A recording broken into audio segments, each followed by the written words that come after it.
오늘 말씀이 조금 어렵습니다. 그래서 긴장을 합니다. 교목사님들이 늘 어려울수록 쉽다고 이렇게 하고 해야 성도들이 잘 듣는다, 그런 얘기를 했는데 저는 이렇게 그게 잘 안 되나 봅니다. 벌써 고백해 버렸습니다. 여러분, 우리는 선택을 받은 존재입니다.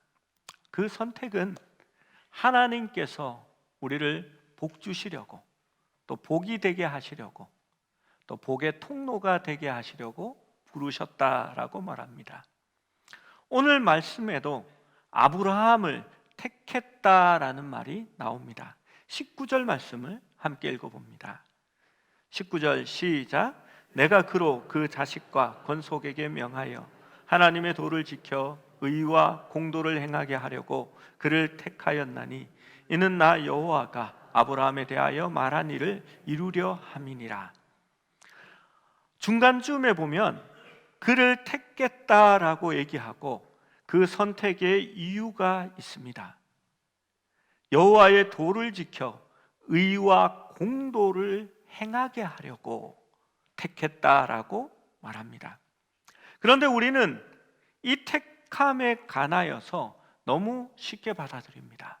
구원파의 영향일까라는 생각도 합니다. 택함을 받으셨나요? 구원의 확신이 있습니까? 이런 질문들이 그 택함에 관하여 묻는 질문들입니다.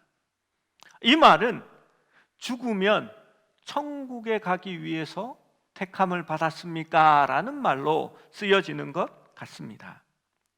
여러분, 하나님의 택함은 그것 이상을 우리에게 말하고 있는 겁니다. 단지 내가 믿어서 천국 간다, 또 이것은 우리에게 방종을 놨습니다.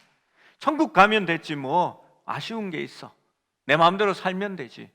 아니요, 하나님은 우리를 택하실 때에 우리를 향한 특별한 계획을 가지고 계시고, 또 우리를 통하여서 하나님의 일을 하시기 위해 우리를 부르신 것입니다.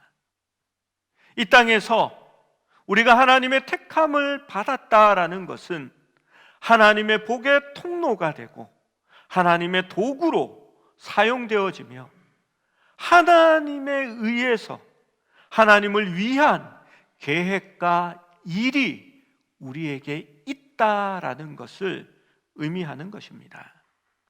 18절 말씀에 아브라함의 복에 관하여 이야기합니다. 18절 말씀, 아브라함은 강대한 나라가 되고 천하 만민은 그로 말미암아 복을 받게 될 것이 아니냐라고 말합니다. 성경의 축복은 단순히 아브라함 개인만을 위한 축복이 아니라 그가 강대한 나라가 되고 천하 만민은 그를 통하여 그로 말미암아 복을 얻게 된다라고 말하는 것입니다. 지난주에 말씀드렸듯이 하나님의 복은 우리를 복으로 만들게 하시고 그 복은 우리를 통하여 흘러가게 하는 것입니다. 여러분, 여기에 적힌 그 의미가 바로 그러한 의미입니다. 은혜의 강물이 흐르게 하여 주옵소서. 누구를 통해서요? 우리를 통해서 흘러가게 하는 것입니다.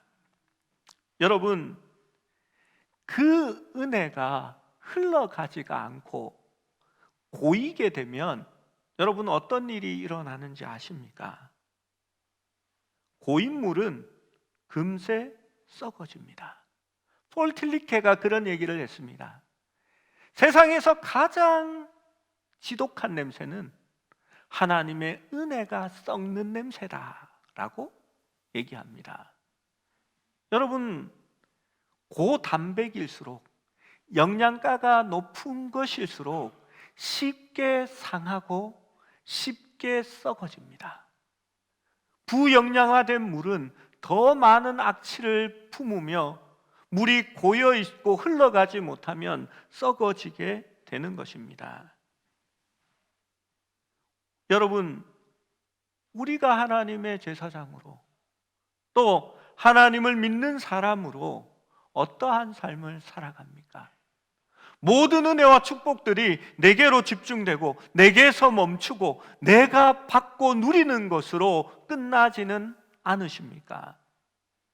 저와 여러분이 드리는 기도의 내용들은 어떠한 내용들이고 어떠한 기도입니까?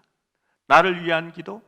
기껏해야 좀 더 나아가서 자식들을 위한 기도, 그 범위에서 벗어나지 못하고 있는 것은 아닙니까?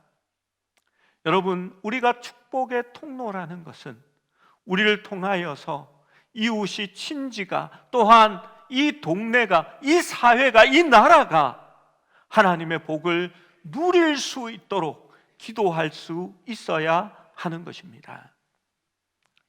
성도들이 너무 자기만을 위해서 기도하니까, 교회가 너무 자기의 복을 비는 그런 교회들이 되어가니까 목사님들이 늘 이렇게 얘기했습니다.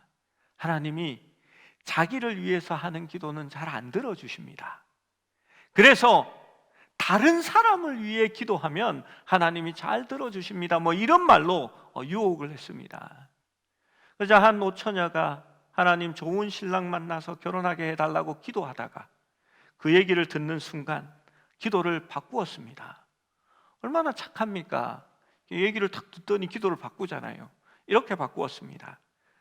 하나님, 불쌍한 우리 엄마, 멋있는 사이, 돈 있는 사이, 꼭 괜찮은 사이 만날 수 있도록 하나님께서 인도해 주세요. 엄마를 위한 기도로 그렇게 바꾸었다고 합니다. 우리 하나님 안 속습니다. 여러분, 자기를 위한 기도도 중요합니다. 해야 합니다. 그러나 우리의 기도는 그것을 넘어설 수 있어야 합니다. 여러분, 소돔과 고모라가 늘 멸망의 도시를 이야기하면 그곳이 제일 먼저 언급됩니다. 이후에 있는 말씀을 보면 소돔과 고모라가 성적으로 매우 문란하였고 찾아간 사람들을 상관하겠다, 남자가 남자와 상관하겠다고 끌어내라고 그렇게 하는 모습을 보입니다. 그런데 에스겔의 말씀에 보면 소돔의 죄악이 어떠한지 기록한 말씀이 있습니다. 16장 49절 50절 말씀입니다. 같이 읽어봅니다. 시작. 내 아우 소돔의 죄악은 이러하니 그와 그의 딸들에게 교만함과 음식물의 풍족함과 태평함이 있음이며 또 그가 가난하고 궁핍한 자를 도와주지 아니하며 거만하여 가정한 일을 내 앞에서 행하였음이라. 그러므로 내가 보고 곧 그들을 없이 하였으니. 이것이 소돔의 죄악이라고 말합니다. 여러분, 오늘날 고도로 물질화된 사회를 생각해 보십시오. 50년, 60년과는 다른 세상입니다. 교만함. 요즘 참 사람들이 분을 참지 않죠. 자기 위주로 돌아가는 세상입니다. 내가 중요합니다. 이렇게 친구가 장사를 하는데 이런 얘기를 합니다. 2,000원짜리 하나 사면서도 자기가 온 가게를 다 사는 것처럼 이렇게 행세를 한답니다. 그리고 기관사를 하는 친구가 있는데 이렇게 4만 원, 5만 원 주고 이렇게 표를 끊어서 기차를 탔는데 이렇게 조금만 불편하면 막 고함을 지른답니다. 너는 내가 내는 세금으로 이렇게 회사 다니는 거야.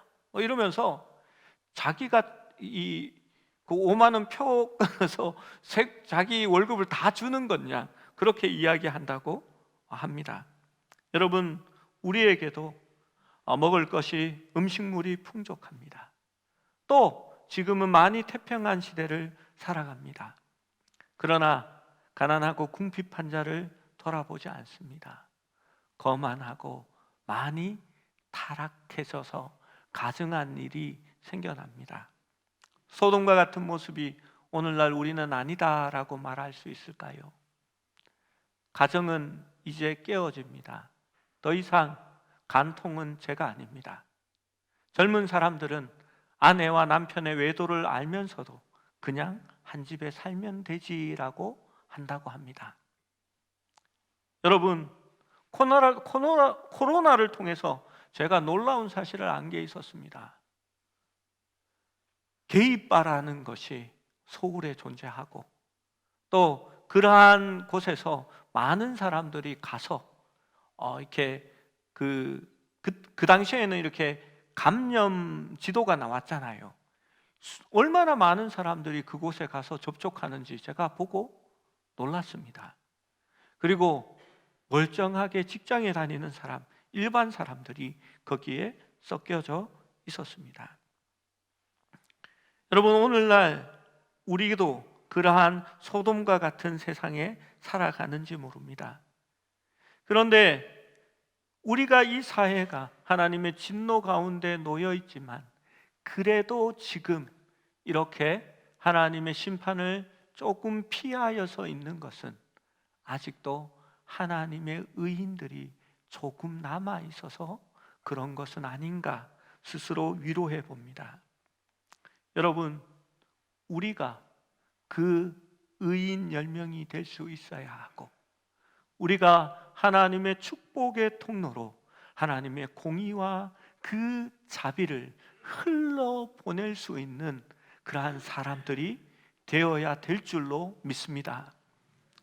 하나님의 통로가 되기 위해서는 먼저 하나님의 계획을 알고 하나님과 동행할 수 있어야 합니다. 17절 말씀에 하나님은 이렇게 말합니다. 내가 하려는 것을 아브라함에게 숨기겠느냐라고 말씀합니다. 하나님의 일하심은 믿음과 신뢰에서 시작하는 것입니다. 하나님께서 아브라함의 믿음을 보시고 그를 신뢰하셨기 때문에 그의 일을 나타내 보이시는 겁니다. 여러분, 하나님의 말씀을 우리가 본다고 해서 그 말씀을 다 깨닫는 것은 아닙니다. 우리가 하나님을 느낄 수 있을 때에는 하나님의 성령이 우리에게 특별한 은혜를 주시고 그 말씀을 깨닫게 하실 때에만 우리가 그 말씀을 느끼고 깨닫게 되는 것입니다. 하나님의 일하심이 느리다라고 생각되는 이유는 하나님이 준비된 사람을 통하여 일하시기 때문입니다. 여러분, 아브라함도 그 믿음이 온전치 못했고 그의 인생에 많은 실수가 있었음을 우리는 보았습니다. 그래서 아브라함도 익어가는 그러한 준비의 시간이 필요했습니다. 모세도 그러했습니다. 그는 미디안 광야에서 준비되어져 갔고 하나님의 뜻을 따르기 위하여 자신을 내려놓기 시작했습니다. 여러분, 요셉도 그러했습니다. 그는 막내로서 어리광을 부렸고 부모가 준 채색옷, 아버지에게서 받은 채색옷을 형 앞에서 자랑하고 그들의 시기심을 일으키는 그러한 아이였습니다. 요셉은 종으로 팔려가고 감옥에서 하나님을 찾고 모든 것을 내려놓은 상태에서 그분을 의지하는 것을 배워가게 됩니다. 여러분, 다윗도 그러했습니다.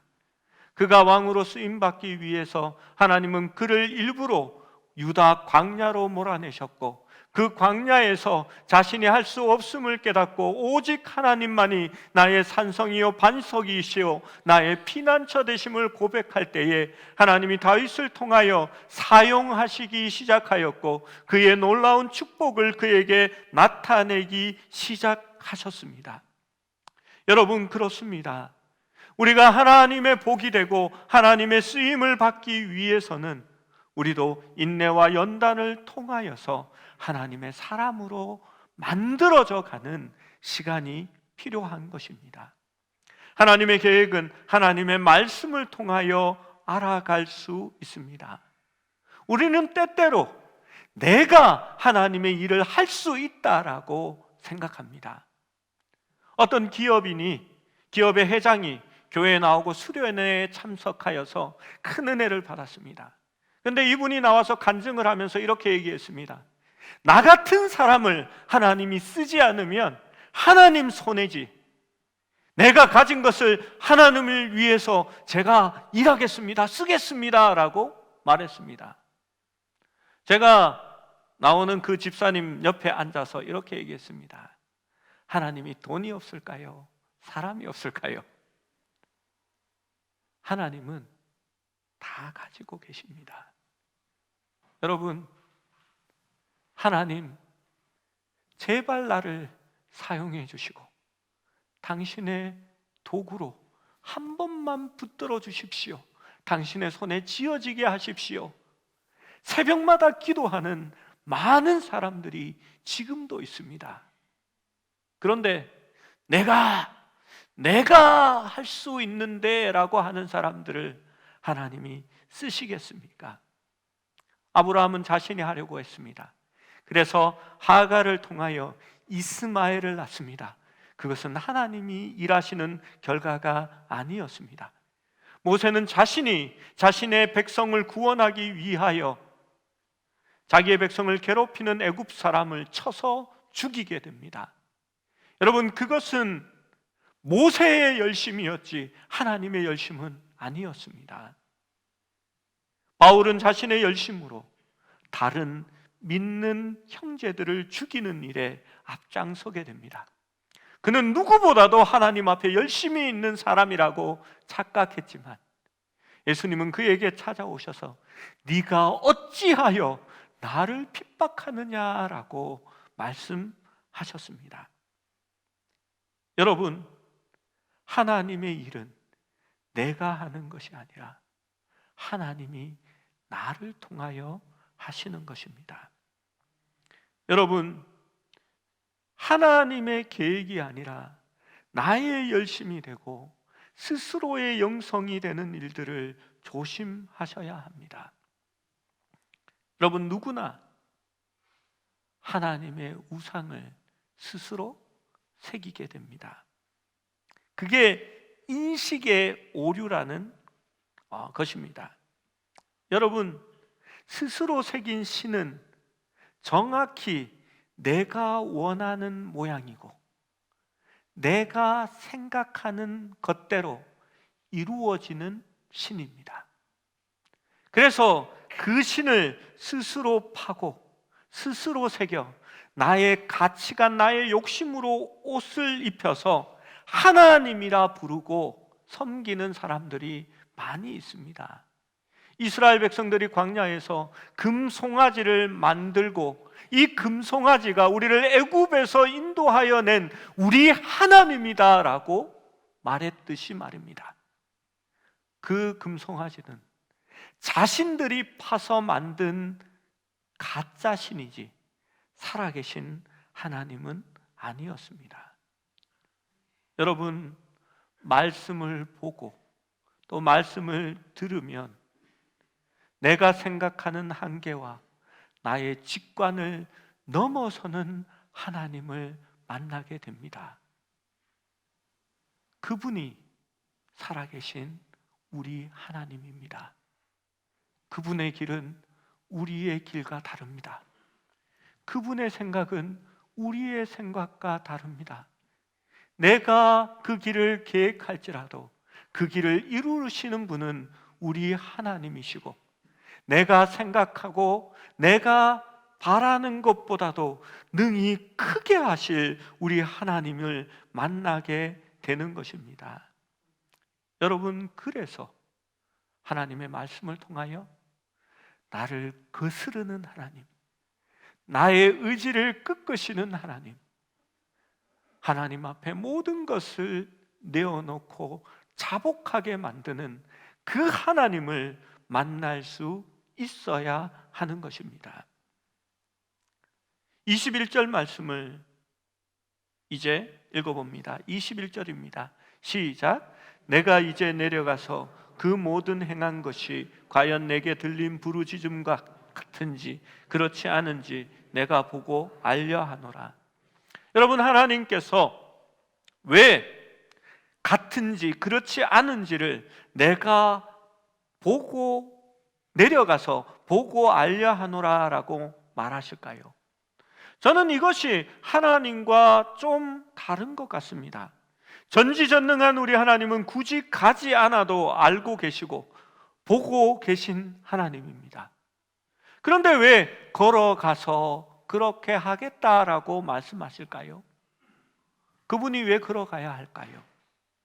그분은 날아가도 되고 순간 이동하셔도 됩니다. 아니, 멀리서도 알고 계시고 그분은 아니 계신 곳이 없는 하나님인데 말입니다. 하나님은 지금 아브라함과 함께 서 있고 걷기 원하시는 겁니다. 왜 걷고 있습니까? 아브라함을 자신의 일에 초대하기 위해서입니다. 여러분, 그렇습니다. 우리는 하나님과 함께 동행하고 하나님의 뜻 가운데 있어야 하나님의 일을 하는 겁니다. 우리가 그리스도 안에 있으면 비로소 열매를 많이 맺게 되는 것과 같은 이치입니다. 두 번째로 우리가 하나님의 축복의 통로가 되기 위해서는 하나님과 온전한 교제가 있어야 합니다.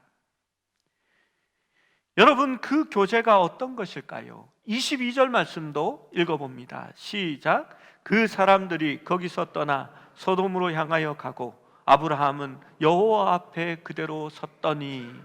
그렇습니다. 아브라함이 하나님과 대화하기 위해서는 다른 사람을 제외하고 하나님과의 시간이 필요한 것입니다. 아브라함은 오직 하나님 앞에만 섰습니다. 천사도 있지 않습니다. 여러분, 그 시간이 필요한 것입니다. 자신의 마음을 열고 오직 하나님이 말씀하시도록 전심으로 모든 것을 하나님 앞에 내어놓는 시간입니다. 여러분, 큐티가 무엇의 약자인지 아십니까? quiet time입니다. 경건의 시간이라고 번역하지만 그것은 경건의 시간이 아니라 하나님과 나만 존재하는 고요한 시간입니다. 하나님을 만나기 위해서 세상에 방해되는 모든 소음과 모든 방해들을 멀리하고 온전히 하나님과의 시간을 내어놓는 그 시간을 이야기하는 겁니다. 하나님과 대화하기 위해서 아무도 방해하지 못하도록 독대하는 시간을 갖는 겁니다.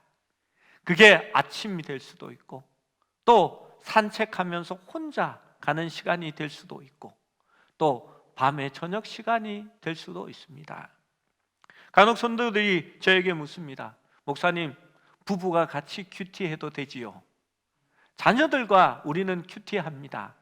여러분, 해도 괜찮습니다. 그러나 그 시간 중에 아무도 침범하지 못하는 자기의 시간을 가질 수 있어야 합니다. 학생 때에 함께 날마다 모여서 새벽에 큐티한 기억이 있습니다. 우리는 말씀을 같이 읽습니다. 그리고 그게 무슨 뜻인지 돌아가면서 나눕니다. 그리고 나서 큐티하러 갑니다. 어디로 가는지 아십니까? 한 사람은 저쪽 구석의 벽을 보고 기도하고 말씀을 보고 한 사람은 이쪽으로 가서 혼자 말씀을 묵상합니다. 또 다른 한 사람은 큐티 책을 들고 그 서클이 있던 학생회관 바깥으로 이렇게 산책을 하면서 숲길을 한 바퀴 돌아서 돌아옵니다. 그리고 하나님과 만나고 대화하기를 노력하는 것입니다. 여러분, 우리가 하나님과 교제를 위해서 그렇게 날마다 나아갈 수 있어야 합니다. 아브라함은 하나님의 위엄 안에서 더 복종하고 겸손하며 하나님 앞에 낮아집니다. 아브라함은 그러한 하나님의 온전한 교제를 통하여 인격적인 관계를 가지게 되는 것입니다. 여러분, 관계 중에도 그냥 형식적인 관계가 많습니다. 새벽에 교회 오기 위해서 엘리베이터를 탔는데 중간 몇 층인지도 모르겠습니다. 누군가가 훅 탑니다. 안녕하세요 했더니 그 사람도 스마트폰을 손에 들고 잠시 눈동자만 싹 돌아서 안녕하세요 하더니 다시 스마트폰을 봅니다. 그리고 지하 2층에 내려서서 이제 주차장으로 내려왔는데 그 사람도 저도 그냥 목례만 하고 그냥 각자 갑니다. 지금 생각해 보니까 그 사람이 몇 층에 탔는지 또 그 얼굴이 어땠는지 전혀 기억나지 않습니다. 그건 인격적인 교제라고 말할 수가 없습니다. 여러분, 하나님과의 교제, 대화도 혹시 그렇게 하지 않습니까? 올바른 관계에 대한 눈을 맞추고 귀를 기울이며 서로의 대화에 반응할 수 있어야 하는 것입니다. 여러분, 기도도 그렇게 하는 사람들이 많이 있습니다. 기도는 누구와 하는 것일까요? 하나님과 하는 것입니다. 그 하나님은 우리와 인격적인 만남을 원하십니다. 때로는 그렇게 기도하는 목사님들을 봅니다. 기도할 때는 목소리가 변합니다. 좀 더 성숙한 영적인 목소리, 조금 허스키한 목소리로 바뀌는 것 같아요. 그리고 대포같이 말이 막 빨라집니다. 하나님 아버지 우리에게 은혜를 주시고 하나님의 축복을 부어주시사 꼬리가 되지 말게 하시고 머리가 되게 하시며 이 아들아 랄랄랄랄라. 여러분, 그 음성을 하나님이 기뻐하실까요? 하나님이 듣기 좋아하실까요? 물론 하나님이 못 알아듣는 것은 아니겠지요. 그러나 그것은 진정한 대화의 모습은 아니라고 생각합니다. 기도는 대화라면 들을 수 있어야 합니다. 기도하면서 하나님의 생각을 느낄 수 있어야 합니다. 하나님의 그 마음을 내가 가질 수 있어야 그것이 실제 기도가 되는 것입니다. 여러분, 예수님은 자기의 감정을 토로합니다. 너무 힘들고 아픕니다. 하나님, 당신의 뜻이여거든 이 잔을 내게서 물려주옵소서. 그러나 기도하면서 하나님의 뜻이 무엇인지 압니다. 그러나 내 뜻대로 하지 마옵시고 아버지 뜻대로 하옵소서. 기도는 하나님의 뜻을 찾아가는 도구가 되는 것입니다. 왜입니까? 인격적인 관계이기 때문입니다. 인격을 통하여 서로 대화하기 때문에 하나님의 마음을 느끼고 그분의 음성을 들을 수 있게 되는 것입니다. 저는 제 고향교회의 김덕신 목사님을 참 좋아합니다. 그 목사님이 좋은 이유 중에 하나는 그분이 늘 말씀과 기도에 힘쓰는 삶을 사셨기 때문입니다. 그런데 그분은 세련된 기도를 하지 않습니다. 참 투박합니다. 그러나 많은 성도들이 또 우리 친구들이 하는 말이 있습니다. 목사님의 기도를 들으면 하나님이 옆에 이렇게 와 있는 것 같다라는 그런 생각이 든다라고 말했습니다. 제가 신학대학원에 간다고 추천서를 받으러 목사님께 찾아갔습니다. 목사님이 추천서에 도장을 찍어주시고 사인을 하고 기도 한번 합시다 하시고 제가 머리를 숙였습니다. 저를 이렇게 안으시더니 이렇게 기도하셨습니다. 아이고 하나님 왜 합니까? 요즘 목회가 얼마나 힘든데 야가 목회를 한다고 합니다. 하나님 도와주이소. 요즘은 또 목회할 일자리가 없신데 아버지 왜 합니까? 하나님께서 길을 예비해 주이소. 이렇게 기도하셨습니다. 저는 그 기도가 참 좋았습니다. 그래서 지금도 생각합니다. 내가 상일로 교회에 와서 목회하는 건 우리 목사님이 나를 위해서 기도해 주셔서 그 기도 때문에 목회하나 보다라는 생각을 합니다. 참 인격적인 관계가 그 속에서 이루어지고 있었다라고 느낍니다. 여러분, 아브라함의 기도를 보십시오. 27절에 그는 말합니다. 당신 앞에서 나는 티끌이나 재와가 싸우니 내가 감히 죽게 아뢰나이다. 30절은 이렇게 말합니다. 내 주여 노하지 마옵소서. 여러분, 하나님의 감정을 느끼고 그분의 인격을 보고 눈치를 보고 있는 것입니다. 31절에는 내가 감히 내 주께 아뢰나이다. 32절에는 주는 노하지 마옵소서, 내가 이번만 한 번만 더 아뢰나이다 라고 말합니다. 하나님의 온전한 관계 속에 들어가 있는 겁니다. 아브라함은 무서워하지만 동시에 친숙합니다. 그가 그렇게 할 수 있는 것은 하나님과의 관계가 있었고 그 대화를 통하여 감정을 나누고 있기 때문입니다. 그것은 그에게 있어서 모험적이고 위험한 기도이기도 했지만 그것은 동시에 하나님과의 친밀한 기도, 열정적인 기도이기도 합니다. 사랑하는 여러분, 이 하나님은 아브라함이 만든 하나님이 아니라 스스로 계신 하나님입니다. 그분의 뜻이 있고 그분의 마음이 있고 그분이 살아 계시기에 아브라함은 그 하나님 앞에 죄와 같은 티끌과 같은 존재로 엎드려서 하나님의 마음을 구하고 그분의 감정을 살피며 그 뜻을 구하고 있는 것입니다. 여러분, 우리의 만남이, 우리가 하나님과 교제하는 것이 그러한 인격적인 만남이 될 수 있을 때에 비로소 하나님이 우리를 통하여 일하실 수 있다라는 것을 기억하시기 바랍니다. 우리는 제사장으로 부름받았습니다. 여러분, 이 성경 말씀은 좀 이상합니다. 하나님과 아브라함은 마치 시장에서 귤을 흥정하는 것과 같은 주인과 손님처럼 보입니다. 여러분, 그렇지 않습니까? 10개 안 되겠습니까?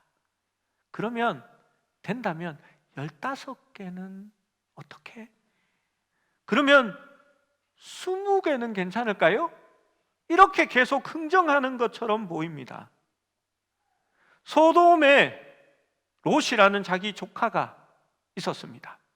아브라함은 자기 조카 부부와 그의 두 딸을 위해서 소돔을 용서해 달라고 기도하는 것이 아닙니다. 아브라함은 롯에 대하여 언급조차 하지 않습니다. 그러나 아브라함은 하나님의 제사장으로 두 가지 발판 위에 서 있습니다. 하나는 하나님의 공의입니다. 소돔에 대한 용서를 원하지만 하나님의 공의는 심판을 가지고 있기 때문입니다. 또 하나는 하나님의 은혜를 딛고 있습니다. 그래서 아브라함이 이렇게 기도하는 겁니다. 당신의 공의와 당신의 은혜가 있습니다. 그런데 하나님, 만약에 의인이 50이 있다면 그 50인의 그 은혜 때문에, 의인을 멸할 수 없는 그 공의 때문에 이 많은 백성들을 함께 용서해 주시지 않으시겠습니까? 하나님의 공의와 하나님의 자비를 양쪽 저울에 놓고 그 중심을 조금 옮기고 하나님의 눈치를 한번 보는 겁니다. 하나님, 제가 감히 말씀드리지만 한 번만 더 옮겨도 될까요? 옮겨 놓습니다. 그리고 또 묻습니다. 하나님, 정말 내가 이러면 안 되는데 하나님, 한 번만 더, 이렇게 옮깁니다. 그리고 또 말합니다. 하나님, 이제 진짜 마지막인데 한 번만 더 옮기면 어떻게 하시겠습니까? 라고 말하는 겁니다. 왜 그렇게 합니까? 그는 하나님의 제사장으로 그렇게 할 수 있는 것입니다. 여러분, 그래서 의인 10명까지 아브라함이 기도하며 중보하며 그것을 옮겨봅니다. 그런데 여러분, 소돔이 어떻게 됐습니까? 망했습니다. 의인 10명이 없었던 것 같습니다. 여러분, 한 사회가 10명 중에 1명만 바른 신앙을 가지고 있다면 그 10명은 달라질 수 있다고 말합니다. 바다는 소금이 3.5% 들어가 있다고 합니다. 근데 바닷물은 그것 때문에 썩지 않습니다. 여러분, 한국의 기독교가, 아니 천주교를 빼고 개신교만 했을 때 우리가 개신교 인원이 전체 인구의 20%가 되었다라고 축하했던 일들이 엊그제 같습니다. 10명 중에 2명이 믿는 사람이었다라고 말했습니다. 그런데 한국 교회는 이 땅을 변화시키지 못했습니다. 교회는 점점 빛을 잃어가고 약해져 가고 있습니다. 무엇 때문에 그렇게 되었을까요? 소금의 맛을 잃었기 때문입니다. 축복이 되지 못하고 축복의 통로도 되지 못하여 맛을 잃은 소금이 버리워져서 이제 밟히고 있기 때문입니다. 한국 교회가 망해가는 것은 대형 교회가 없어서가 아닙니다. 의인 10명이 없어서입니다.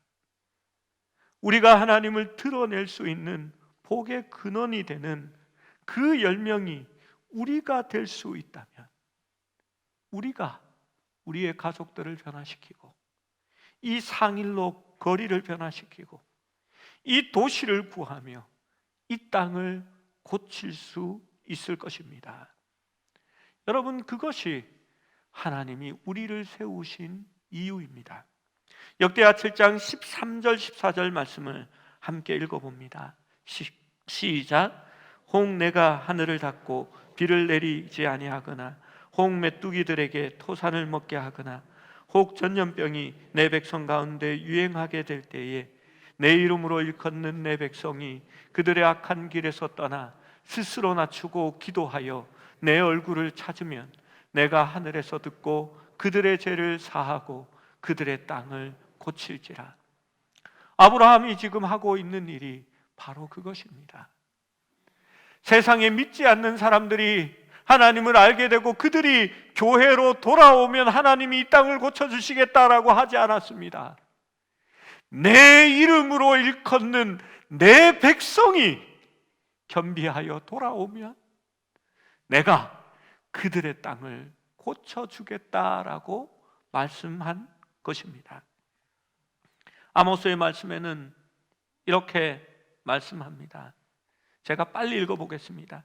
내가 너희 절기를 미워하며 멸시하며 너의 성회들을 기뻐하지 아니하나니 너희가 내게 번제나 소제를 드릴지라도 내가 받지 아니할 것이요 너희의 살찐 희생의 화목제도 내가 돌아보지 아니하리라. 내 노랫소리를 내 앞에서 그칠지어다. 내 비파 소리도 내가 듣지 아니하리라. 오직 정의를 물같이 공의를 마르지 않는 강같이 흐르게 할지니라. 그렇습니다. 하나님의 의와 은혜가 우리를 통하여 마르지 않는 강같이 흘러가지 아니하면 우리가 이곳에서 드리는 찬양의 소리나 우리의 예배를 하나님께서 듣지 않겠다라고 말하는 것입니다. 여러분, 우리는 고여있는 은혜가 아닙니다. 우리는 은혜가 되어야 하고 복이 되어야 하고 우리를 통하여 흘러나가게 하는 사람이 되어야 하는 것입니다. 여러분, 초대의 우리 한국 교회는 세상을 바꾸는 교회였습니다. 민족의 지도자 34민 중에서 독립운동 선언을 한 그 사람들 중에서 그 당시 기독교 인구는 그야말로 2%도 안 되었지만 그 34민 중에는 기독교인이 4분의 1 이상을 차지하고 있었습니다. 초대정부를 세웠던 독립운동에 참여했던 사람들은 50% 이상이 하나님을 믿는 사람들이었습니다. 여러분, 우리나라만큼 술에 간대한 민족이 없습니다. 왜 유독 한국 교회만 금주령이 있고 술을 마시지 못하게 하는지 여러분 아십니까? 우리는 지금도 술에 대해서 간대합니다. 아무 데서나 술을 다 팝니다. 세계에도 그런 나라는 없습니다. 술 파는 주류 가게는 따로 존재하고 또 술을 먹을 수 있는 것도 따로 존재합니다. 우리는 애들 과자 파는데도 술이 지연되어 있고 그것을 살 수 있습니다. 그리고 한강 둔치에 앉아서도 치킨 시켜놓고 술을 마실 수 있는 나라가 이 나라입니다. 여러분, 다른 나라는 음주에 관해서 큰 책임을 묻습니다. 음주 운전으로 사람을 사망하게 하면 중형을 받습니다.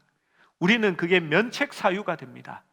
술 먹고 그랬으니까 좀 봐주자라고 말하는 겁니다. 그래서 사고를 쳐도 술김에 그랬습니다.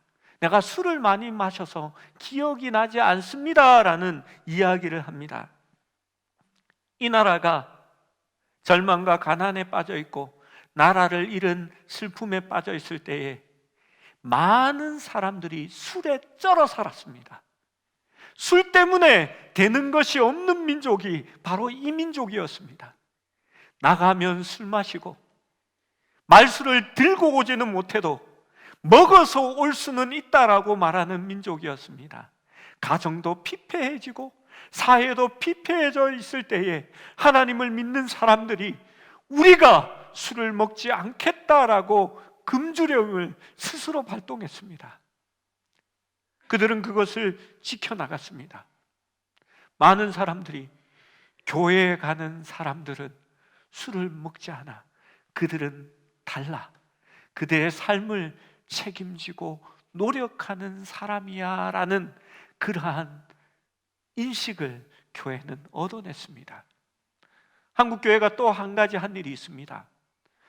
첩을 두는 그러한 제도를 싸그리 뽑아내었습니다. 그래서 첩을 두지 않도록 교회가 먼저 노력하고 그 일을 사회운동으로 바꾸었고, 그래서 한국 사회 속에 그것을 법으로 개정하는 일에 앞장서 왔던 것입니다.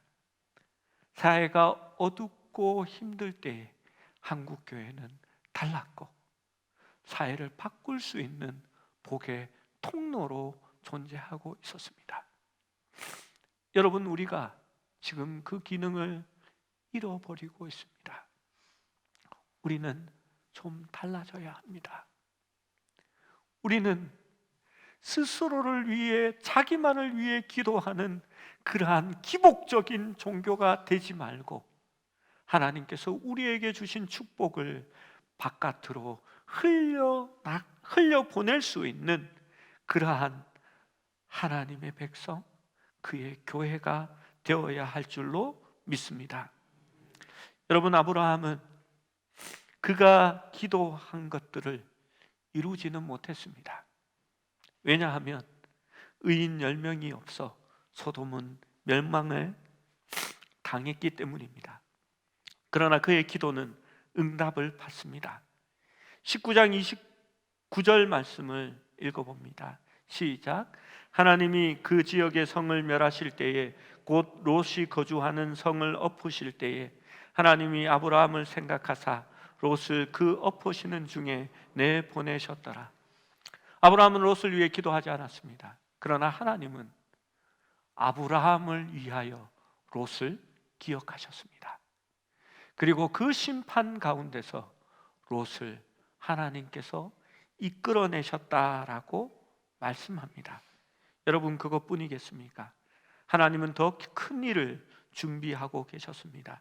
세상이 어두워지고 부패하고 타락해지고 소돔과 같이 썩어지고 있을 때에 하나님께서는 하나님을 믿는 백성을 용서하시고 구원하시려고 의가 없는 세상에 찬양의 가사처럼 마침내 주님께서 오셔서 의의 빗줄기를 우리를 위해 부어주셔서 하나님의 백성들을 구원할 것을 아브라함을 통하여 계획하고 계셨기 때문입니다. 여러분, 하나님과 동행하면서 그의 말씀을 귀 기울이면서 하나님과 인격적인 만남을 통해서 주님의 음성을 듣기 원합니다. 그 하나님이 우리를 사용하셔서 우리가 생각하지 못하는 큰 일을 이루어 가실 수 있도록 하나님의 도구와 하나님의 통로로 쓰임 받을 수 있는 여러분이 되시기를 축원합니다.